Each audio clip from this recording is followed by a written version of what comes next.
Nenhuma mulher durava mais de uma noite naquela mansão. As desistências eram sempre um espetáculo de humilhação e desespero, culminando em malas arrastadas, gritos e o som de uma porta batendo com força. Para os 4 filhos do bilionário Vicente Almeida, aquilo era um jogo delicioso. Cada nova babá que cruzava o imponente hall de entrada era apenas a próxima peça a ser derrubada no tabuleiro deles, e até então a vitória sempre fora esmagadora e unânime. Aquela noite não foi exceção. A 7ª, candidata em 3 meses, descia as escadas, o rosto desfigurado pelo choro, o uniforme manchado de tinta e o cabelo grudado com uma substância pegajosa. "Eles são demônios!" Ela gritou para o vazio da sala, a voz embargada de pânico e fúria. Do alto da escadaria, 4 pares de olhos observavam a cena com um brilho vitorioso. Mariana, a mais velha, com seus 12 anos, mantinha os braços cruzados e um sorriso de desdém nos lábios. Larissa, de 10, roía as unhas, mas seus olhos dançavam com malícia. Henrique, com 8, mal conseguia conter uma gargalhada, enquanto o pequeno Mateus, com 6, batia palmas, encantado com o drama.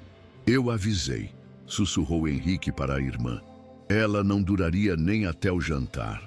O som da porta batendo foi seguido por um silêncio satisfeito. Eles haviam vencido mais uma vez. A fortaleza que construíram ao redor de si mesmos continuava impenetrável, protegida por sua crueldade infantil e pela dor que a alimentava. Vicente Almeida, que observava tudo da penumbra de sua biblioteca, sentiu o copo de uísque pesar em sua mão. Ele era um titã no mundo dos negócios. Um homem conhecido por sua frieza e por sua capacidade de esmagar a concorrência sem pestanejar. Construíra um império de hotéis de luxo. Sua palavra era lei em salas de reuniões por todo o mundo.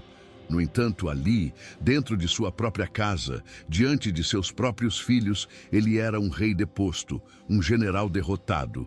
A cada babá que fugia, ele não via apenas uma funcionária a menos, mas um reflexo de sua própria e colossal falha. Ele podia controlar fortunas, mas era completamente incapaz de controlar a tristeza que havia se transformado em veneno no coração de seus filhos. A raiva, alimentada pela impotência, finalmente explodiu. "Isso lhes parece engraçado?"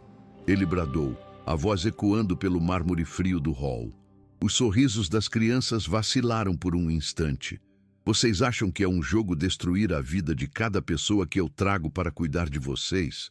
Acham divertido agir como pequenos monstros?" Seu grito era um ato de puro desespero, o rugido de um homem que via sua linhagem se desintegrar diante de seus olhos. Ele não estava apenas zangado com a bagunça ou com a falta de respeito, estava apavorado com o vazio que via por trás da malícia deles. Uma ausência total de empatia que ele não sabia como consertar. Mariana, altiva e destemida como sempre, deu um passo à frente, o queixo erguido. "Nós não precisamos de ninguém", ela respondeu, a voz fria como gelo. "Muito mais velha do que seus 12 anos. Ninguém que você traz nos entende. Ninguém é como a mamãe." A menção à mãe foi como uma faca cravada no peito de Vicente. A imagem de Isadora em sua cama de hospital, frágil, a voz um fio, voltou com uma força avassaladora. Ele podia sentir o toque de sua mão gelada na sua, podia ouvir sua última súplica. Aquele nome, que raramente era pronunciado naquela casa, era a chave para todo o caos, a origem de toda a dor que agora transbordava em forma de rebeldia. Ele se virou incapaz de encarar os olhos acusadores da filha. A promessa que fizera à esposa em seu leito de morte pesava sobre ele como uma montanha. "Proteja-os", ela havia pedido. "Não deixe que eles se percam." E, no entanto, 3 anos depois, era exatamente isso que estava acontecendo. Ele os via se perdendo a cada dia, se afogando em sua própria dor e arrastando todos ao redor para o fundo. Ele lhes dera tudo o que o dinheiro podia comprar: os melhores brinquedos, as viagens, mais exóticas, as escolas mais caras, mas havia falhado em dar a única coisa que Isadora lhe pedira, a única coisa que realmente importava: proteção contra eles mesmos. A noite foi longa e torturante. Em seu escritório, Vicente analisava pilhas de currículos das agências mais exclusivas, cada página um lembrete de suas falhas anteriores.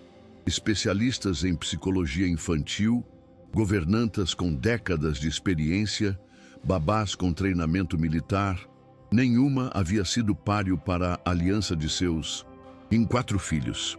Do andar de cima, ele ainda podia ouvir os sussurros e as risadas contidas deles, o som de sua vitória ecoando como uma zombaria. Por volta das 3 da manhã, ele socou a mesa, a frustração o consumindo. Precisa haver alguém, ele murmurou para a escuridão. Alguém no mundo capaz de quebrar essa barreira. Era uma prece lançada ao vazio, sem esperar resposta. O café da manhã seguinte foi tenso e silencioso. As crianças comiam com uma indiferença ensaiada, como se a noite anterior não tivesse acontecido. O som da campainha quebrou a monotonia. Ninguém reagiu. Era apenas o começo de um novo ciclo, a chegada da próxima vítima. Vicente se levantou, arrastando-se até a porta, preparado para mais uma entrevista inútil. Mas a voz que ouviu do outro lado o fez parar. Bom dia, eu vim pela vaga de babá. Ele abriu a porta e a figura que viu o deixou completamente sem palavras. A família inteira, que havia se virado para olhar, ficou em um silêncio absoluto. Era uma mulher, mas diferente de todas as outras. Na porta da mansão, emoldurada pela luz da manhã, estava uma mulher de cabelos escuros e olhar firme. Havia uma serenidade em sua postura que era quase desafiadora naquele ambiente carregado. Mas o que fez o tempo parar, o que silenciou as risadas maliciosas e congelou o desprezo nos rostos das crianças, foi o fato de que ela não estava de pé. Estava sentada em uma cadeira de rodas. Vicente piscou, certo de que estava vendo coisas. A senhora veio pela vaga? Ele conseguiu perguntar. Ela sustentou seu olhar, sem vacilar. Sim, soube que ninguém dura muito aqui, mas eu não vim para desistir. Os 4 irmãos se entreolharam, um sorriso cruel começando a se formar. Aquilo seria mais fácil do que imaginavam. Uma mulher em uma cadeira de rodas contra 4 crianças rebeldes e feridas. Uma batalha impossível antes mesmo de começar. Se você acredita na força que se esconde onde menos esperamos, deixe seu like, se inscreva para não perder um segundo desta história e mande uma mensagem de apoio para a corajosa Heloísa e para as crianças que ela tentará salvar. O silêncio que se instalou após a apresentação de Heloísa foi quebrado pela risada cruel de Henrique. Como você vai cuidar da gente se nem consegue andar? Ele perguntou. A voz carregada de um desprezo infantil que ele aprendeu a usar como arma. Mateus, o menor, imitou a gargalhada do irmão, enquanto Larissa escondia um sorriso atrás do copo de suco. Mariana, a líder, silenciosa do pequeno exército, apenas ergueu uma sobrancelha, o julgamento claro em seu rosto. Para eles, a batalha já estava vencida. Aquela mulher não era uma adversária, era uma piada. Uma figura frágil que eles quebrariam por puro tédio antes do anoitecer, provando mais uma vez que ninguém era forte o suficiente para invadir o mundo deles. Heloísa não se encolheu nem demonstrou mágoa. Em vez disso, impulsionou sua cadeira para a frente, aproximando-se da mesa até que pudesse encarar cada um deles. Eu não preciso das minhas pernas para cuidar de vocês, disse ela, a voz surpreendentemente calma e firme, cortando o ar zombeteiro. O que eu preciso é de paciência, de firmeza e de uma coisa que vocês parecem ter esquecido como é. Ela fez uma pausa, seu olhar passando de um rosto para o outro. Eu não tenho medo de vocês. A declaração foi tão direta, tão desprovida de hesitação, que as risadas morreram. Eles esperavam lágrimas, raiva ou súplicas. Não esperavam um desafio. Vicente, ainda atordoado, sentiu a necessidade de intervir, mais por um senso de dever do que por convicção. Senhora, com todo o respeito, meus filhos, eles são complicados. Ele começou, as palavras soando fracas até para ele. A última babá saiu ontem à noite aos prantos. Eu não gostaria que a senhora passasse por uma situação... Ele estava lhe oferecendo uma saída, uma chance de recuar antes que a crueldade de seus filhos a atingisse. No fundo, ele não estava tentando protegê-la, mas a si mesmo, no espetáculo de mais uma derrota, de mais uma prova de que sua família estava irremediavelmente quebrada e que ele era incapaz de consertá-la. Ela o interrompeu com um gesto suave da mão, um movimento que não pedia, mas assumia o controle. Senhor Almeida, eu não vim aqui para que sintam pena de mim, disse ela, agora se dirigindo a ele, mas sem tirar os olhos das crianças. Eu vim porque sei o que é viver em uma casa onde a dor se disfarça de raiva. Eu sei o que acontece quando não existem limites. Suas palavras carregavam um peso, uma sabedoria que parecia vir de feridas profundas. Se o Senhor procura alguém que apenas aguente seus filhos, talvez eu lhe sirva. Mas se procura alguém que os entenda e não desista deles, então sou a pessoa certa para este trabalho. Henrique, inconformado com a perda de controle, decidiu passar da provocação verbal para a ação. Ele deliberadamente deixou seu garfo de prata cair no chão, o tilintar do metal no mármore ecoando pela sala. Se você tão corajosa, pegue, ele desafiou, um sorriso maldoso se formando em seus lábios. Os outros irmãos prenderam a respiração, cúmplices do ato. Era o teste perfeito, humilhante, físico e, na visão deles, impossível para ela. Eles a imaginavam pedindo ajuda, se arrastando no chão ou simplesmente admitindo a derrota. Era o cheque-mate que lhes daria a vitória logo no primeiro round daquela guerra silenciosa. Heloísa observou o garfo no chão por um segundo. Depois olhou para Henrique sem nenhuma expressão. Ela não disse nada. Com uma agilidade que ninguém esperava, ela manobrou a cadeira, inclinou-se ligeiramente e, usando o pé, prendeu o garfo contra a roda. Com um movimento fluido e surpreendente, ela ergueu o pé, trazendo o talher para cima, pegou-o no ar com a mão e o depositou suavemente na mesa, bem em frente ao menino atônito. O silêncio na sala era absoluto. As crianças a olhavam como se ela tivesse feito um truque de mágica. Ela havia transformado a armadilha deles em uma demonstração de sua força única. Larissa, tentando recuperar o poder para o irmão, foi a primeira a quebrar o silêncio. Foi só um jogo, ela murmurou, mas sem a convicção de antes. Heloísa virou seu rosto para ela, o olhar ainda calmo, mas incisivo. Um jogo é quando todos se divertem, Larissa. Você acha que foi divertido para mim? A pergunta não era uma bronca, era uma lição. Uma lição sobre empatia, algo que claramente faltava naquela casa. Larissa não soube o que responder. Pela primeira vez, alguém não havia reagido ao ataque deles, mas o havia desconstruído, forçando-os a olhar para a própria crueldade, e isso era mais desconfortável do que qualquer grito ou castigo. Mariana, a líder silenciosa, sentiu que precisava intervir para reafirmar o domínio. Não pense que só porque pegou um garfo vai durar aqui, disse ela, a voz fria e desafiadora. Todas elas se vão. E você também vai. Era a sentença final do grupo. Uma promessa que até então sempre havia sido cumprida. Eram os donos daquele território.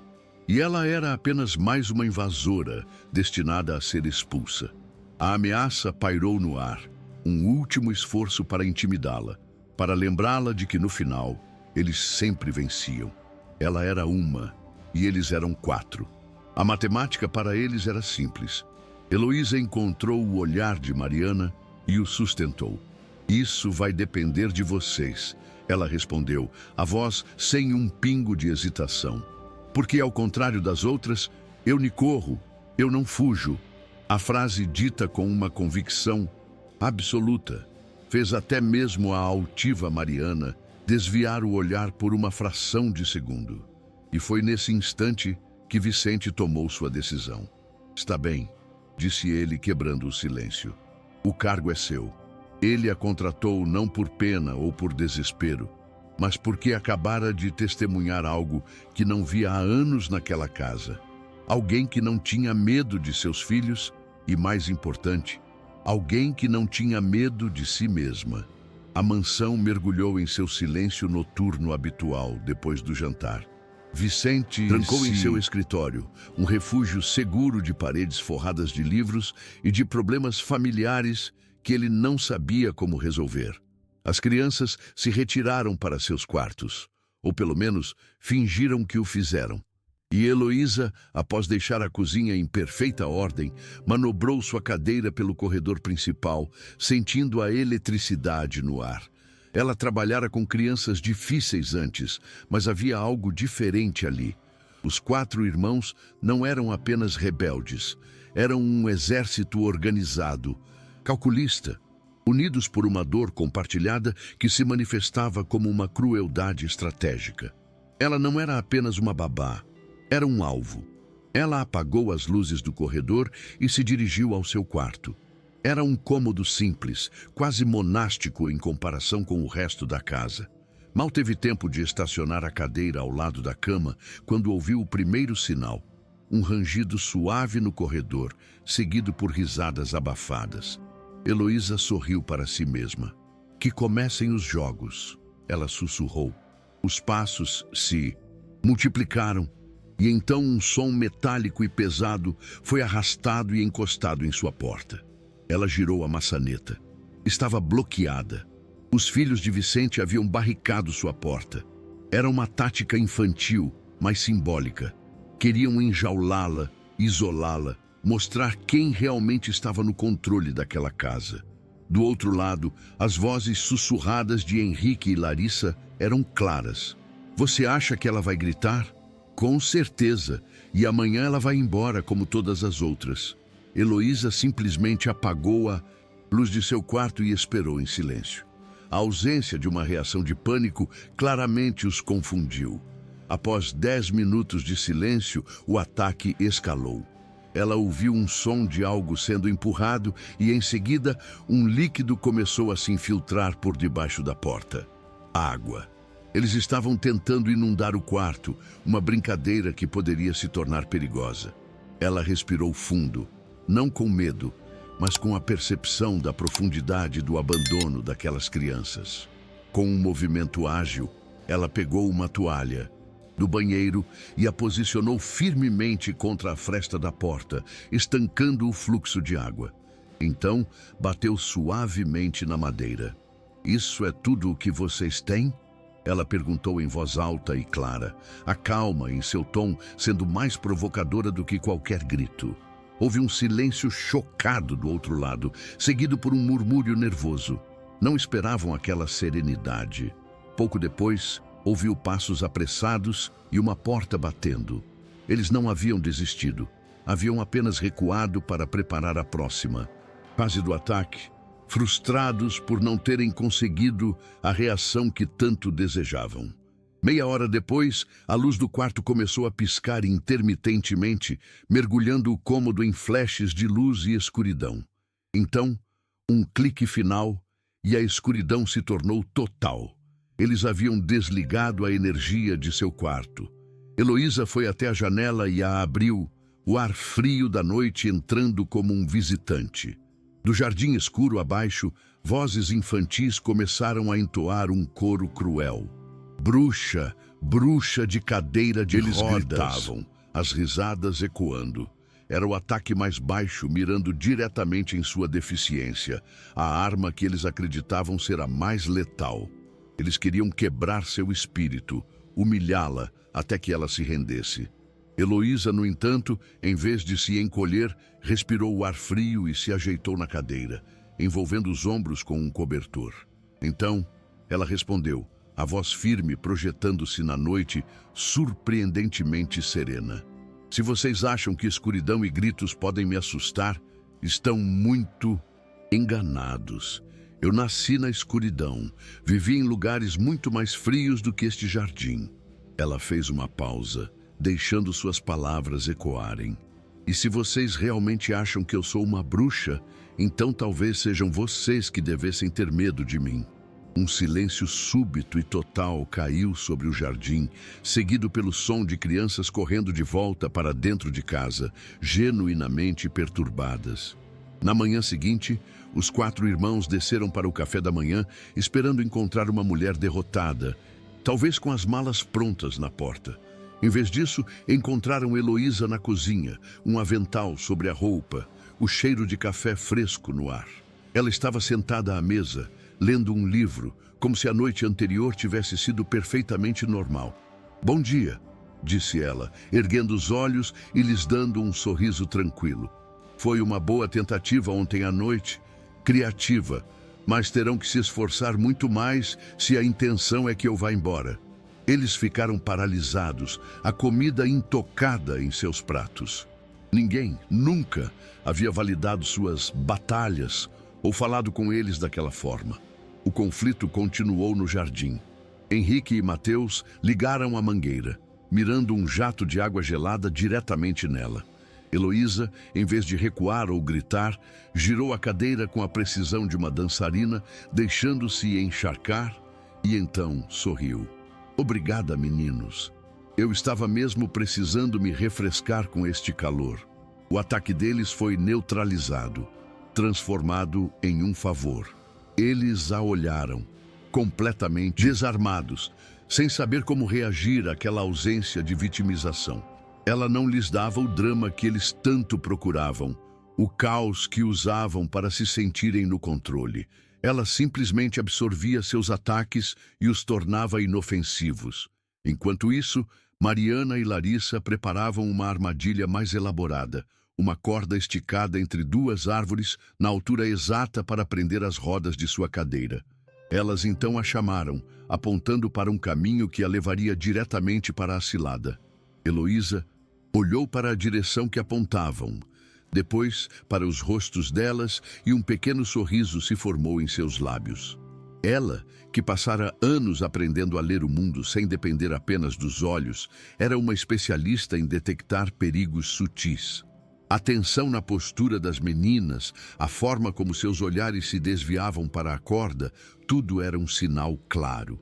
"Belo plano", disse ela para o choque das meninas, mas um pouco óbvio. Em vez de seguir o caminho indicado, ela deu a volta pelo outro lado do gramado, deixando a corda esticada e inútil para trás. "Da próxima vez, tentem coordenar melhor. A surpresa é a chave de qualquer boa estratégia." Ela não estava apenas se defendendo, estava lhes ensinando, transformando a guerra deles em uma aula. Os 4 irmãos se reuniram frustrados. Pela primeira vez em muito tempo, seu exército unido não conseguia encontrar uma única brecha na defesa inimiga. Ela era inabalável, imprevisível e, o pior de tudo, parecia estar se divertindo. Ao meio-dia, ela os reuniu na cozinha. "Hoje nós vamos cozinhar juntos", anunciou. Era um convite para o caos, e eles aceitaram. Henrique colocou sal demais na sopa. Larissa escondeu os talheres. Mateus deixou cascas de ovo caírem na tigela da massa. Cada um executou seu pequeno ato de sabotagem, esperando a explosão de raiva. Mas ela nunca veio. A cada erro, Heloísa oferecia uma lição. "A sopa está salgada? Ótimo! Nos lembra que a vida nem sempre é doce. Sem talheres? Perfeito! Vamos aprender a improvisar." Ela transformava cada ato de maldade em uma metáfora sobre resiliência, desarmando-os com uma paciência que beirava o sobrenatural. Ao anoitecer, as crianças estavam esgotadas. Haviam usado todo o seu arsenal de crueldade e nada havia funcionado. Ela não quebrou, nem sequer vacilou. Antes de subir para dormir, Larissa, a mais cética depois de Mariana, se aproximou de Heloísa.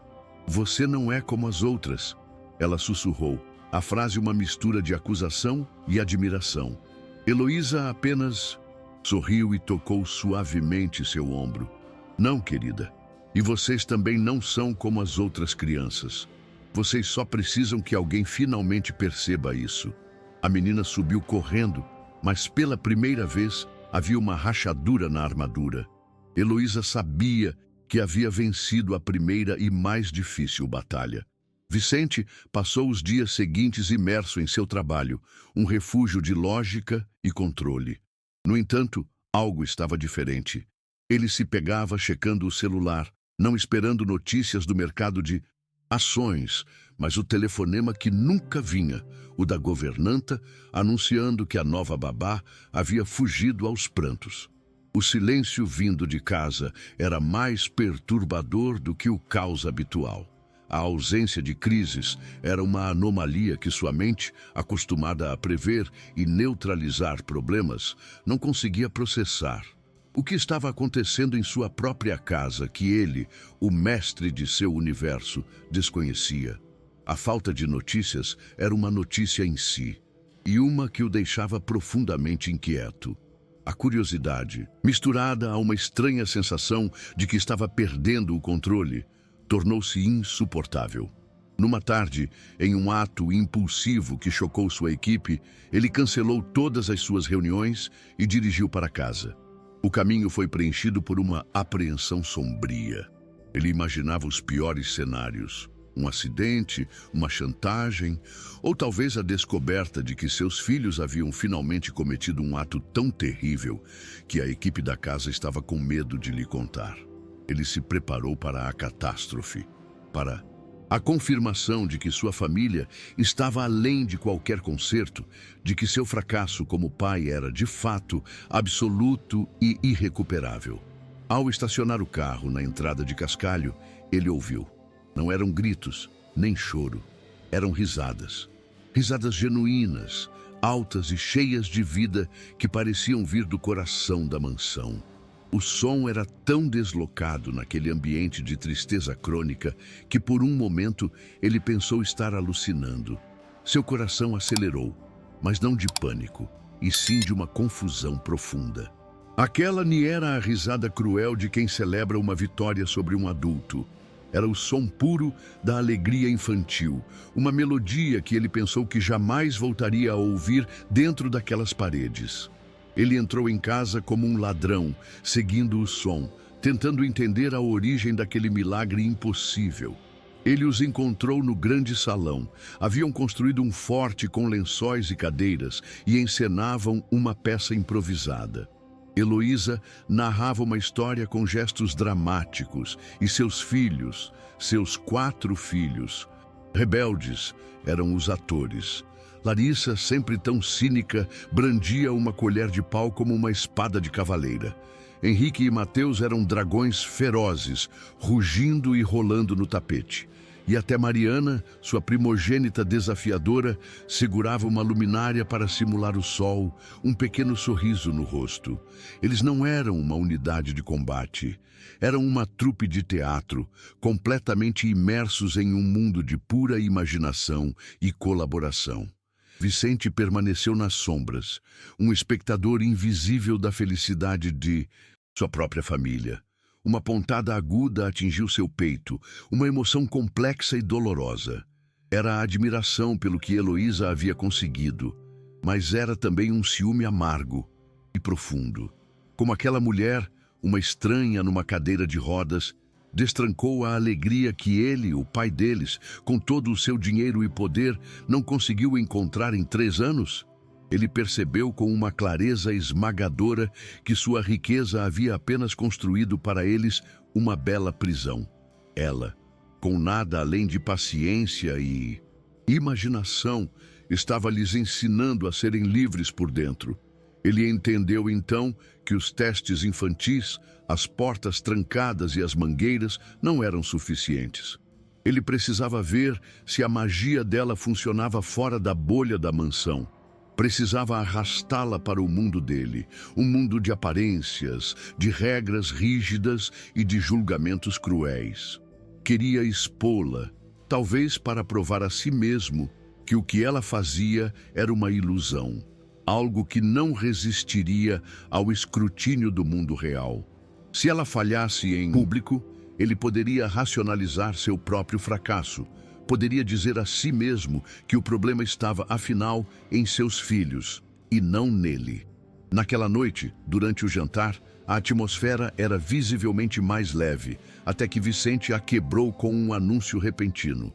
Amanhã à noite, vocês 4 irão me acompanhar a um evento de negócios no clube. O silêncio foi imediato. Os garfos pararam no ar. O clube era, para as crianças, o símbolo máximo da vida tediosa e restritiva de seu pai. Era um palco perfeitamente montado para o desastre, um lugar onde a espontaneidade era punida e as aparências eram tudo. Eles entenderam a mensagem oculta naquelas palavras. Aquilo não era um convite. Pai, não é uma boa ideia, disse Henrique, a voz baixa, uma rara demonstração de preocupação. Os irmãos trocaram olhares nervosos. Eles sabiam que seu pai não estava os convidando para uma noite em família. Ele estava levando sua guerra particular com Heloísa para um novo campo de batalha, onde ela estaria em completa desvantagem, onde as regras eram ditadas por ele e por seu círculo social. Ele queria vê-la falhar, queria expor sua suposta inadequação diante de todos. Aquilo era uma armadilha, e eles, as crianças, seriam a isca. Vicente o silenciou com um olhar e se virou para Heloísa, a verdadeira destinatária da ordem. O clube tem um código de vestimenta e de conduta muito estrito. Haverá pessoas importantes. Você acha que consegue controlá-los em um ambiente como aquele? A pergunta era um desafio direto, uma luva atirada sobre a mesa. Ele esperava vê-la recuar, dar desculpas, mostrar medo. Em vez disso, Heloísa encontrou seu olhar, o rosto uma máscara de serenidade. Sim, ela respondeu, a voz clara e sem hesitação. Eu acho. A aceitação calma dele a desequilibrou completamente. Ele havia preparado uma armadilha, e ela acabara de caminhar para dentro dela, de bom grado. O dia seguinte foi uma batalha de vontades. Larissa se recusava a usar o vestido escolhido. Henrique e Mateus travavam uma guerra contra as gravatas. Mas Heloísa não gritou, ela não ameaçou. Ela conversou, argumentou e os convenceu. Para Larissa, sua mãe ficaria orgulhosa de ver como você está forte e elegante neste vestido. Aos meninos, um cavalheiro não usa gravata por obrigação, mas para mostrar respeito. Hoje vamos mostrar a todos quem é a família Almeida. Ela transformou o evento temido em uma missão, uma chance para eles se apresentarem ao mundo não como problemas, mas como uma equipe. Chegaram ao clube, um santuário de lustres de cristal e conversas sussurradas. À medida que a família Almeida entrava, um rastro de murmúrios o seguia. A visão dos notórios filhos de Vicente, geralmente um prenúncio de caos, caminhando em calma disciplina, ao lado de uma mulher em uma cadeira de rodas, era um espetáculo que ninguém esperava. Os cochichos eram uma mistura de pena, curiosidade e uma cruel antecipação pelo desastre iminente. Todos estavam esperando a explosão. Vicente sentia a picada familiar do julgamento público, mas desta vez era ele quem havia acendido o pavio. Um sócio de negócios se aproximou, um sorriso zombeteiro no rosto. Vicente, vejo que trouxe reforços. Uma babá muito especial. A palavra especial foi dita com uma pausa carregada de escárnio. A mesa vizinha riu. Vicente esperou, quase desejando que Heloísa fraquejasse. Em vez disso, ela sorriu. O senhor tem razão, disse ela, a voz clara e audível. Sou especialmente boa em garantir que estas crianças maravilhosas não sintam a tentação de atear fogo às cortinas, como da última vez que estiveram aqui.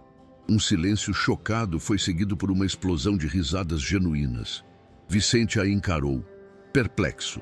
Ela não apenas desviou o ataque, ela o usou para ganhar a sala.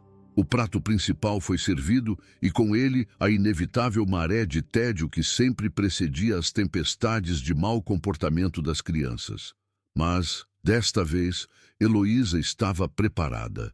Ela se inclinou para eles e sussurrou um novo desafio: o jantar dos espiões. A missão era simples. Cada um deles deveria observar discretamente os adultos nas mesas vizinhas e, mais tarde, relatar um detalhe interessante que notaram, algo que ninguém mais veria.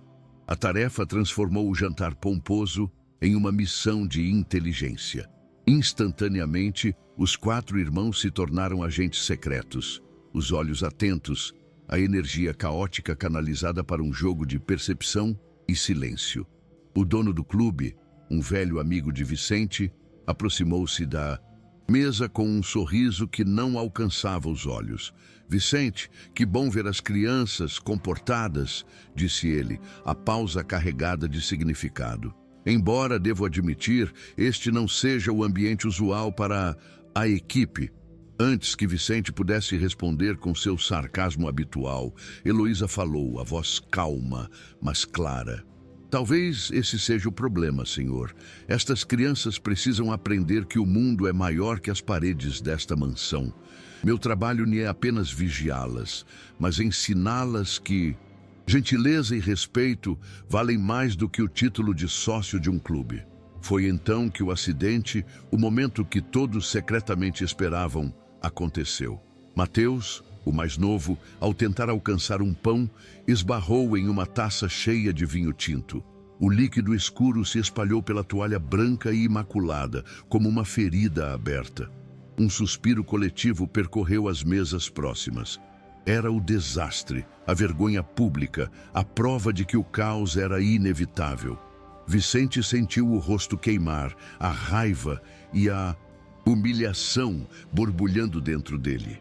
Ele se preparou para o escândalo, para os olhares de pena e para a confirmação de seu fracasso como pai.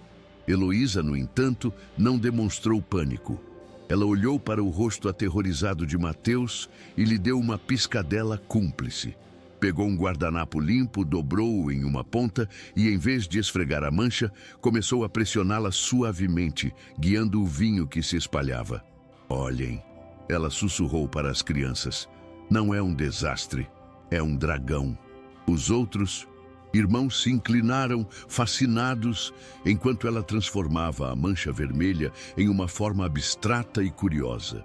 O acidente, sob suas mãos, deixou de ser um erro para se tornar um ato de criação, um momento de magia inesperada. Os convidados ao redor, que se inclinaram esperando gritos e drama, ficaram em silêncio, cativados pela cena. "Que mulher incrível!" sussurrou uma senhora a seu marido. Ela transformou uma gafe em um momento de pura arte. O dono do clube, que observava de longe, aproximou-se novamente, desta vez com uma expressão de genuíno respeito. A habilidade de Heloísa de transformar o caos em beleza sob pressão era uma forma de poder que poucos naquela sala, incluindo Vicente, conheciam.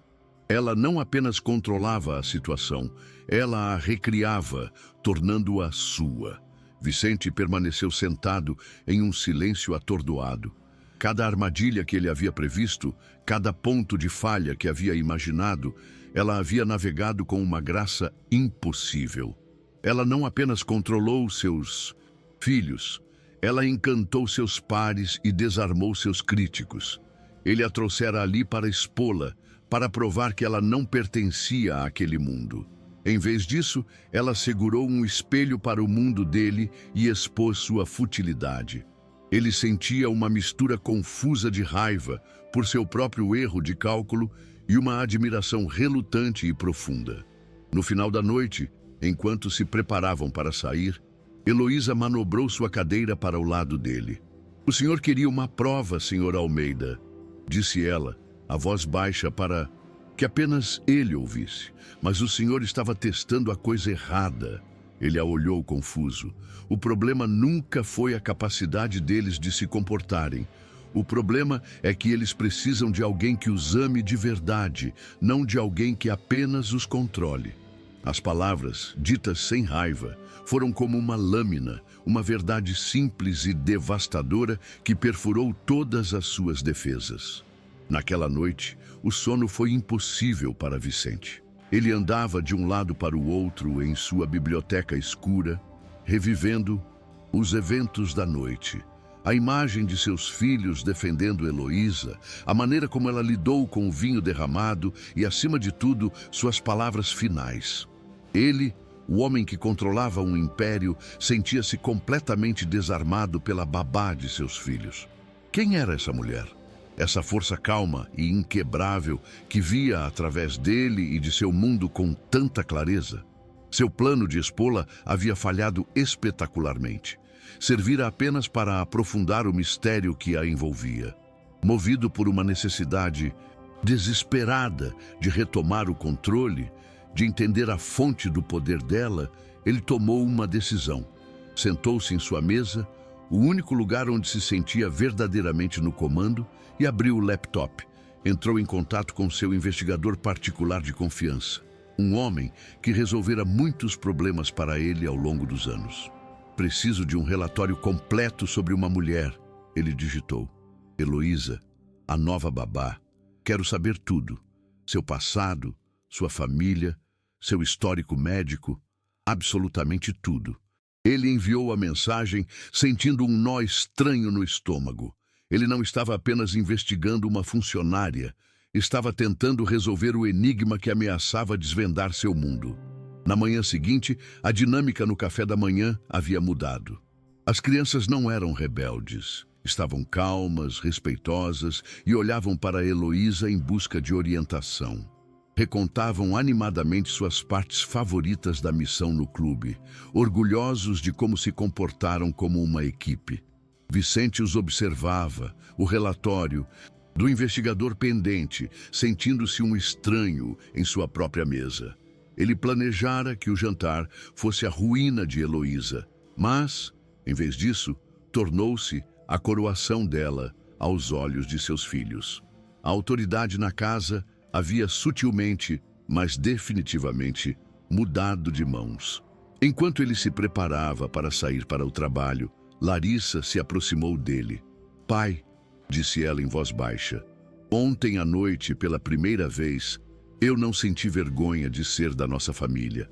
A confissão simples e honesta atingiu Vicente com mais força do que qualquer fracasso nos negócios.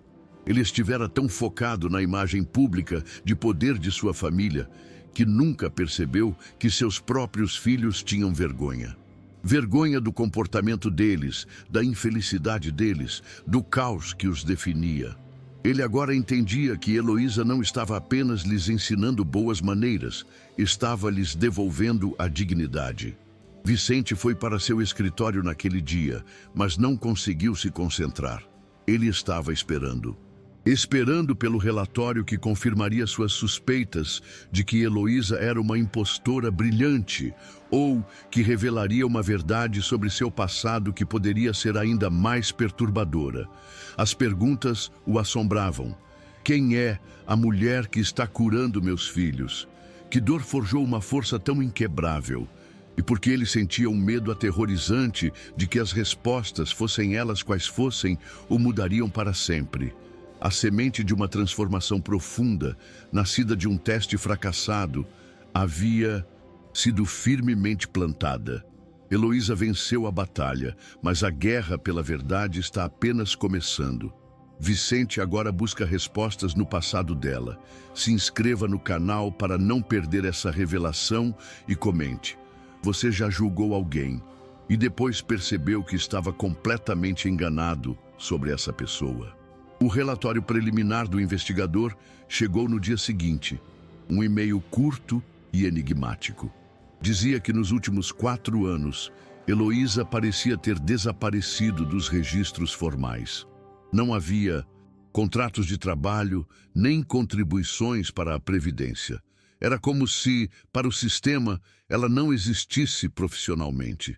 A suspeita de Vicente, a parte cínica e desconfiada dele, se acendeu. Seria ela uma golpista, afinal?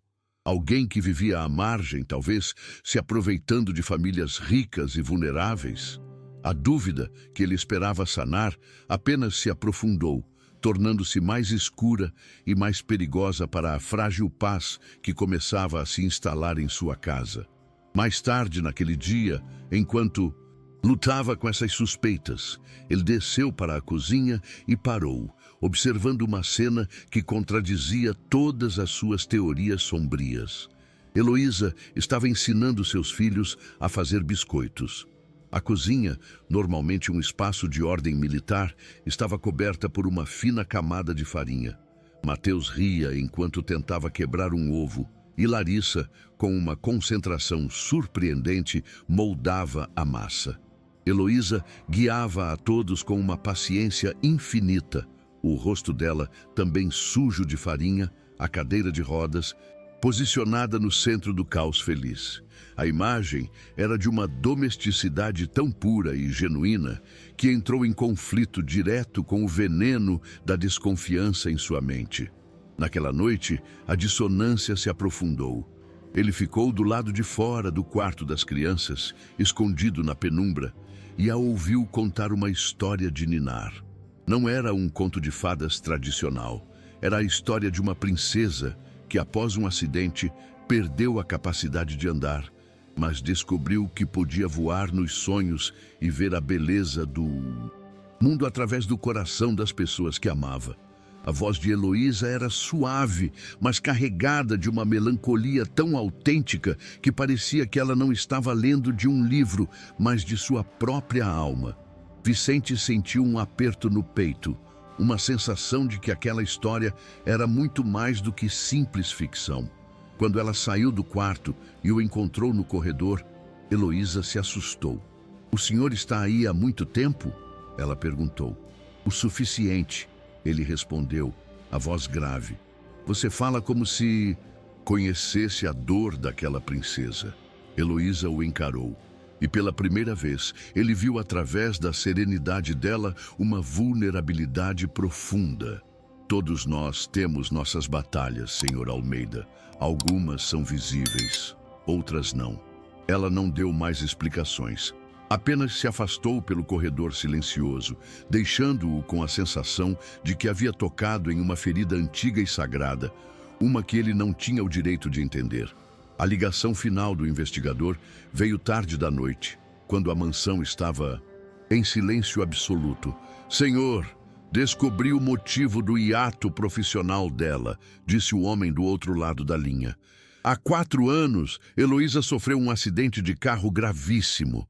Foi quando ela perdeu o movimento das pernas."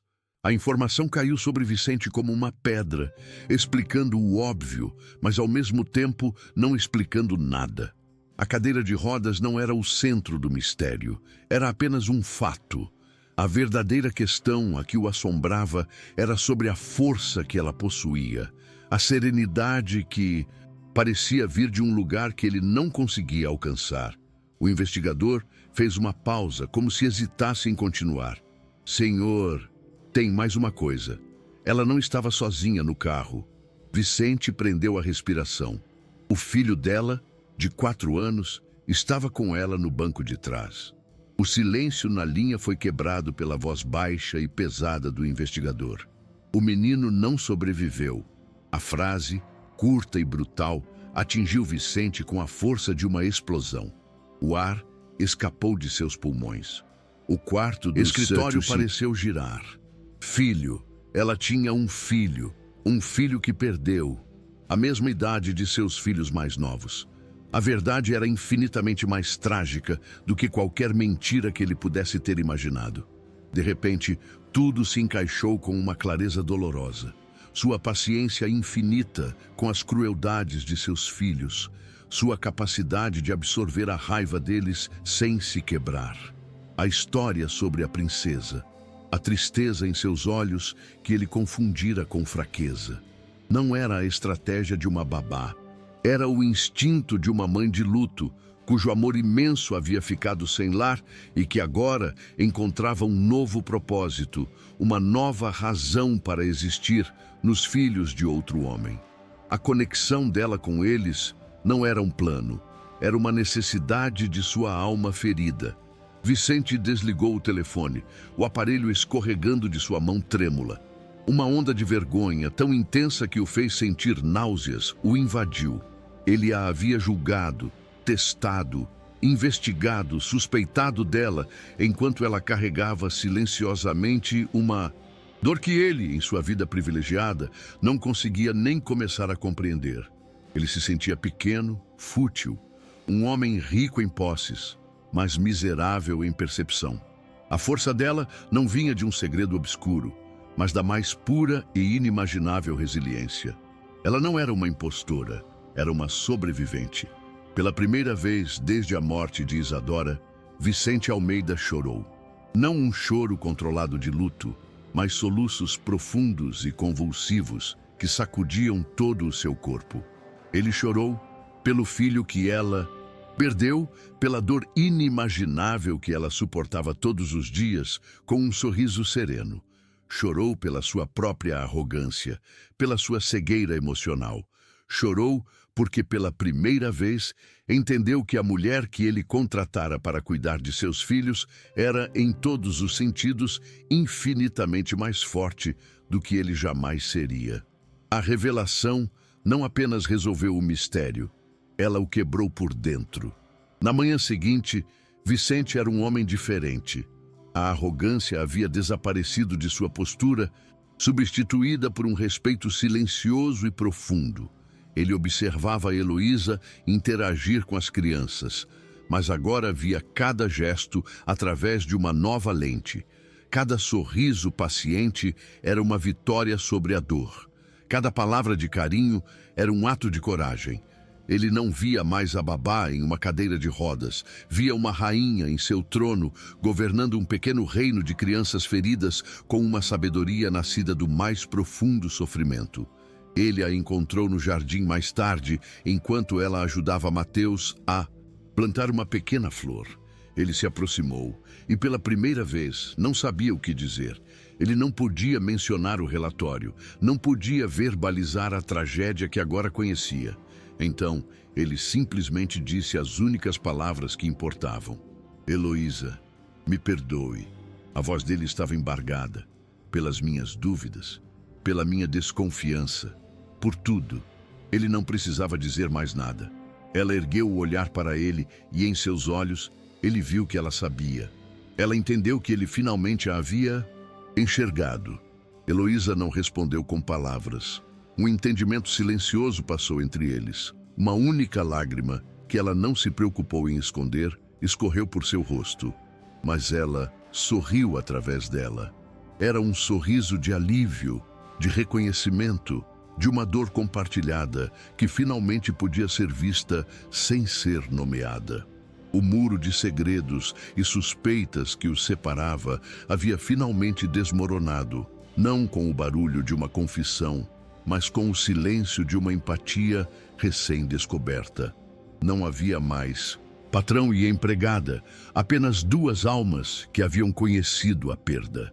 Aquela conversa quase sem palavras foi o verdadeiro começo de tudo. A dinâmica entre eles se transformou. Ele não era mais o chefe cético e ela não era mais a funcionária sob suspeita. Eram duas pessoas unidas por uma tragédia revelada e por um propósito compartilhado. A felicidade de 4 crianças.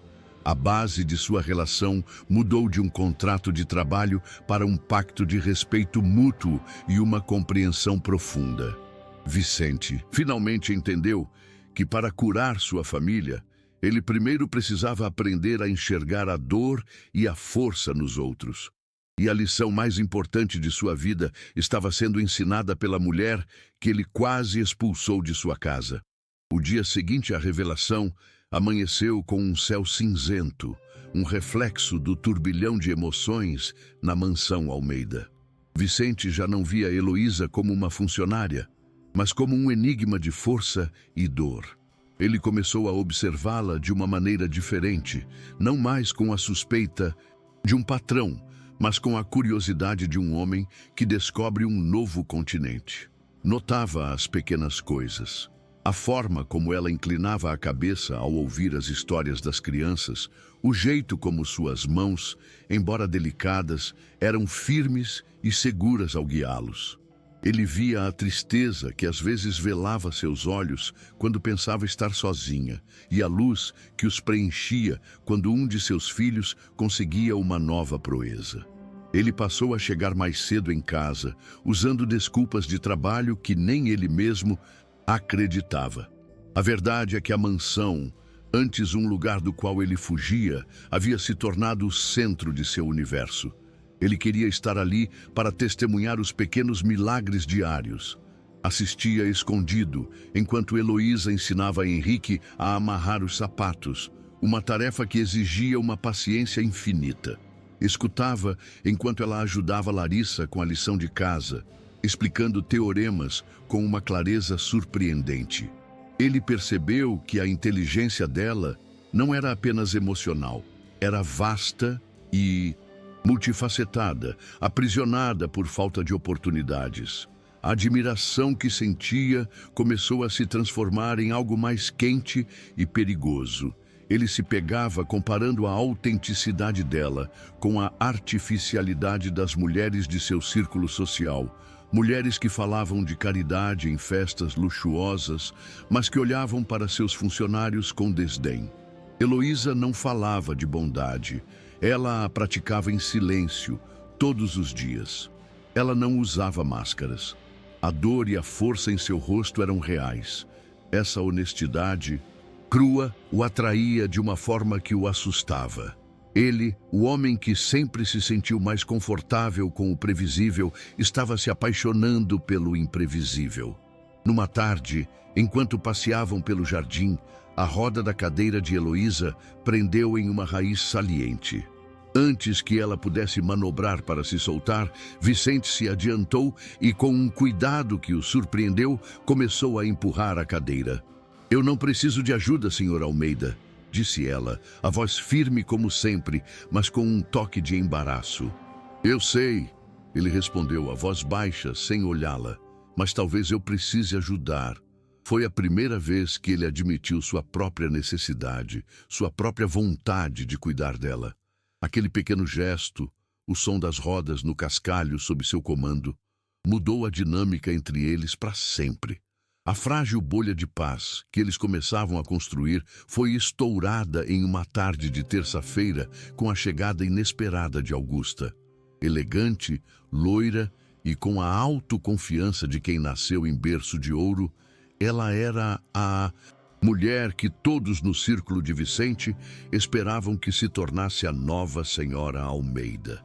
Ela entrou na mansão sem ser anunciada, como se a casa já fosse sua, e encontrou Vicente e as crianças rindo com Heloísa na sala de estar. O sorriso de Augusta congelou, e seus olhos passaram de Vicente para Heloísa com um cálculo frio e instantâneo. Ela não viu uma babá, viu uma rival. "Vicente, querido, que cena adorável, ensinando as crianças a serem caridosas com os menos afortunados", disse Augusta, voz doce como mel, mas as palavras gotejando veneno. Ela se aproximou, ignorando completamente Heloísa, e se ajoelhou na frente das crianças. "Mas vocês não acham que já está na hora de ter alguém que possa correr com vocês no jardim?" A pergunta era um ataque direto e cruel, projetado para expor a limitação física de Heloísa como uma falha em seu cuidado. As crianças, no entanto, não riram. Elas se encolheram, sentindo a maldade por trás da falsa simpatia. Mais tarde, Augusta encontrou Heloísa, sozinha na biblioteca. "Escute bem", ela sibilou, abandonando qualquer pretensão. "Eu nem sei que jogo você está jogando, mas ele acaba hoje. O Vicente pode estar passando por uma fase de caridade, mas ele jamais olharia para alguém como você. Você é um passatempo, uma curiosidade. Saiba o seu lugar antes que eu mesma precise colocá-la nele." A ameaça era clara, a guerra declarada.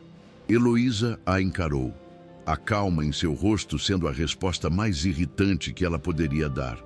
"Meu lugar, senhora, é onde estas crianças precisam de mim. E pelo que vejo, elas precisam muito. Vicente não ouviu a conversa, mas viu a mudança na atmosfera da casa. Viu o olhar assustado das crianças e a sombra que pairava sobre Heloísa, apesar de seu esforço para sorrir. Naquela noite, ele confrontou Augusta. O que você disse a ela? A princípio, ela negou, mas sob o olhar frio e inquisidor de Vicente, ela admitiu. Eu apenas disse a verdade, querido. Ela está se aproveitando de sua vulnerabilidade. A tranquilidade com que ela proferiu a calúnia gelou o sangue de Vicente. Ele finalmente viu a feiura por trás da beleza dela, a crueldade por trás de sua elegância. Ele não sentia mais atração, apenas um profundo nojo. Ele pediu que Augusta se retirasse e, pela primeira vez, a acompanhou até a porta, um gesto final e inequívoco de que ela não era mais bem-vinda. Depois, procurou por Heloísa. Encontrou-a no quarto das crianças, lendo uma história. A voz suave, mas com um tremor, quase imperceptível. Ele esperou até que as crianças dormissem e a abordou no corredor. Eu sinto muito pelo que a Augusta disse. Ele começou. Heloísa apenas assentiu.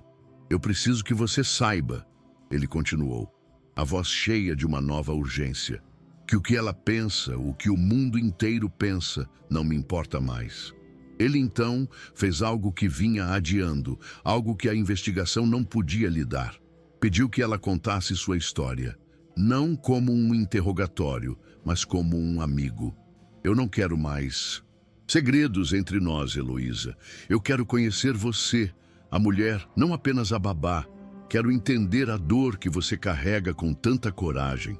O pedido, feito com uma vulnerabilidade genuína, quebrou a última barreira dela. E então, no silêncio do corredor da mansão, ela começou a falar, a voz baixa, contando sobre o amor, o acidente e a perda que definiram sua vida. Enquanto ela falava, ele não a interrompeu. Apenas ouvia, absorvendo a enormidade de sua tragédia e de sua resiliência. Ele finalmente entendeu que a força dela não era sobre não sentir dor, mas sobre escolher transformar essa dor em amor todos os dias. Quando ela terminou, as lágrimas corriam livremente pelo rosto de ambos. Ele não ofereceu clichês ou palavras de consolo. Apenas estendeu a mão e tocou seu rosto. Um gesto de profundo respeito e admiração. Naquele momento de confissão e empatia, a relação deles se transformou, passando de gratidão para algo muito mais profundo e significativo. No dia seguinte, Vicente tomou sua decisão final. Ele reuniu as crianças e Heloísa na sala. Eu tive uma conversa com a Augusta ontem, ele começou. E eu quero que todos saibam que ela e qualquer pessoa que não trate a Heloísa com o respeito que ela merece não faz mais parte de nossas vidas. As crianças olharam para ele surpresas e aliviadas. Heloísa não é apenas uma babá. Ela é a pessoa que está nos ensinando a ser uma família de novo. E a partir de hoje, ela é oficialmente parte desta família. Quem não puder aceitar isso não precisa entrar por aquela porta. A declaração era um decreto. Era Vicente traçando uma linha na areia, escolhendo sua nova família improvisada em detrimento das expectativas de seu mundo. Mariana, a mais velha, que observava tudo em silêncio, aproximou-se e, pela primeira vez, abraçou o pai. Obrigada, ela sussurrou. Naquele abraço, Vicente sentiu a confirmação de que estava no caminho certo. Ele havia passado anos tentando proteger seus filhos do mundo, mas agora entendia que a melhor proteção era construir um mundo dentro de sua própria casa, um mundo baseado em amor, respeito e na coragem de aceitar as pessoas como elas realmente são. A transformação de Vicente foi notada por todos. Ele começou a delegar mais no trabalho, a chegar em casa em horários razoáveis, a participar ativamente das terapias improvisadas no jardim. Ele redescobriu a alegria de simplesmente ser pai, de ouvir as histórias de seus filhos, de participar de suas vidas. A mansão, antes um lugar de passagem entre um dia de trabalho e outro, tornou-se seu verdadeiro refúgio.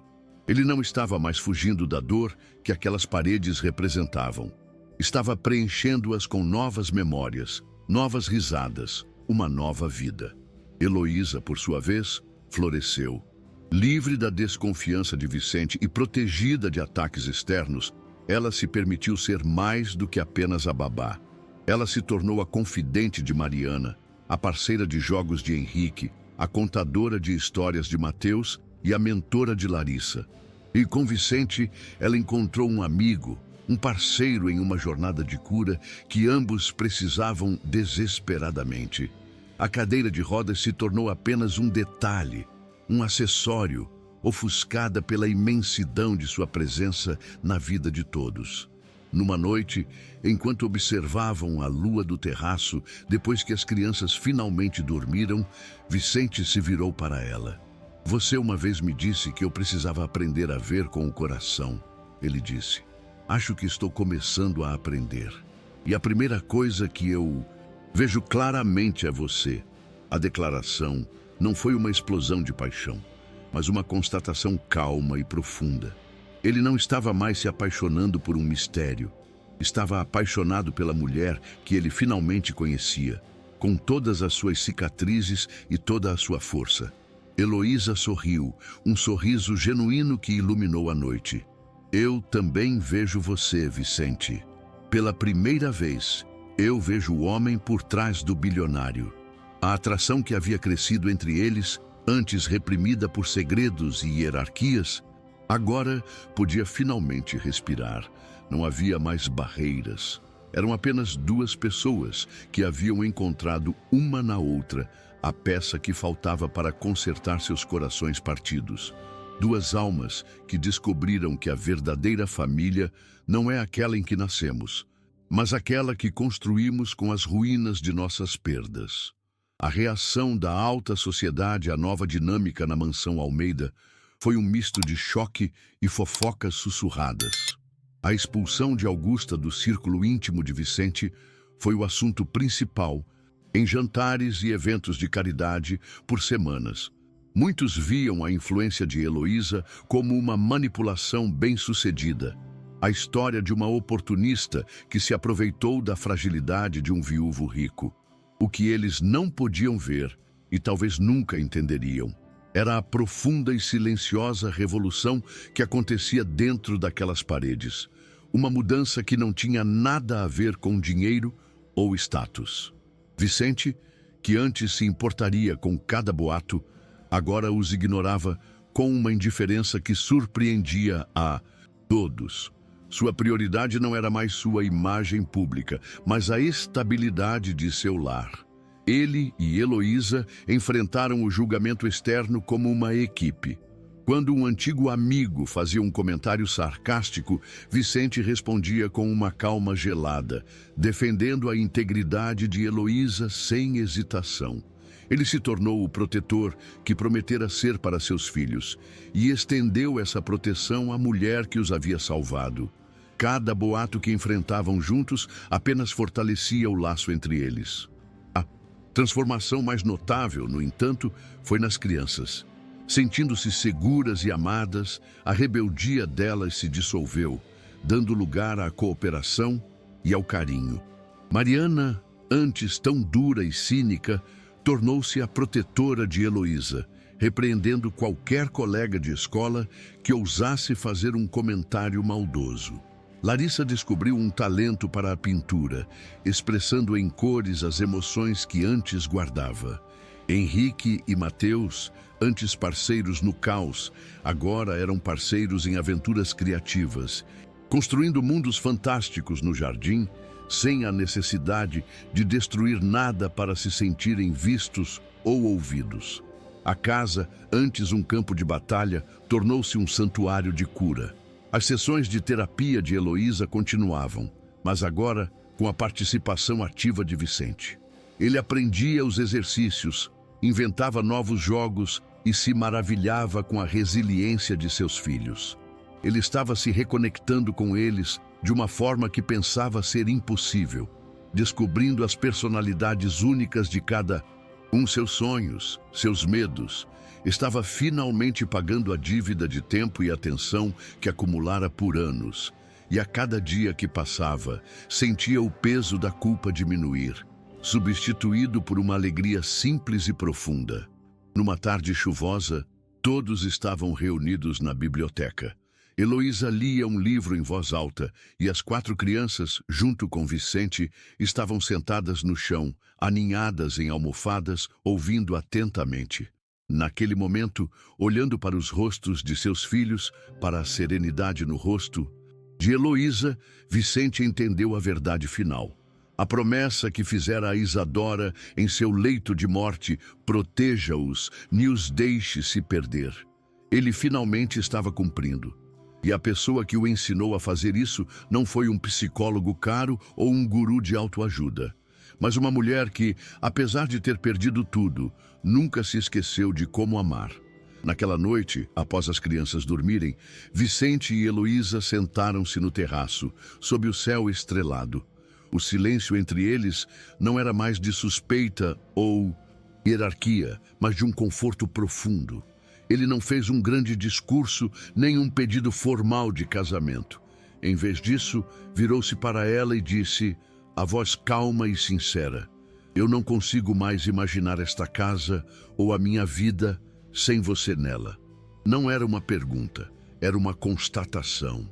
A admissão de uma verdade que se tornara tão natural quanto respirar. Heloísa não respondeu com palavras. Apenas estendeu a mão e a colocou sobre a dele, um gesto simples que continha toda a aceitação, todo o sentimento mútuo. O compromisso deles foi selado ali, não com um anel, mas com uma compreensão silenciosa.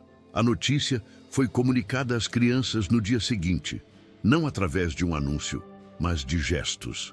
Eles viram a mão do pai repousando sobre a de Heloísa durante o café da manhã. Viram a nova e fácil cumplicidade entre os dois. A reação deles não foi de surpresa, mas de uma aceitação alegre e natural. Era apenas a oficialização de uma verdade que seus corações já conheciam. Mariana deu um raro e genuíno sorriso. Henrique fez uma piada sobre finalmente ter alguém para colocar o pai na linha. E os gêmeos comemoraram, aliviados. A guerra em sua casa havia finalmente terminado e a paz tinha o rosto de Heloísa. A estrutura parental estável e amorosa que eles tanto almejavam estava finalmente completa. 1 ano depois, a mansão Almeida era irreconhecível, não em sua estrutura, mas em sua alma. Já não era um museu silencioso, mas um lar vibrante, por vezes caótico, sempre cheio de vida. Mariana, a general cínica, transformara-se em uma jovem confiante e protetora de seus irmãos. As paredes, antes nuas, agora exibiam as pinturas coloridas de Larissa. A energia de Henrique era canalizada para o esporte, e Mateus era um menino feliz e sociável. Eles não foram curados de seu luto, pois a perda de uma mãe nunca se cura. Em vez disso, aprenderam a transformar a dor em força, guiados por uma mulher que conhecia esse caminho de cor e por um pai que finalmente aprendera a caminhar ao lado deles. No aniversário da morte de Isadora, a família instituiu um novo ritual. Em vez de permitir que Vicente se isolasse em sua dor, todos foram juntos ao cemitério, incluindo Heloísa. Ela não tentou tomar o lugar de Isadora. Ela ajudou as crianças a honrar sua memória. Cada um contou uma história favorita sobre a mãe, rindo das lembranças engraçadas, chorando as saudades. Foi um momento de luto compartilhado, mas não foi um momento triste.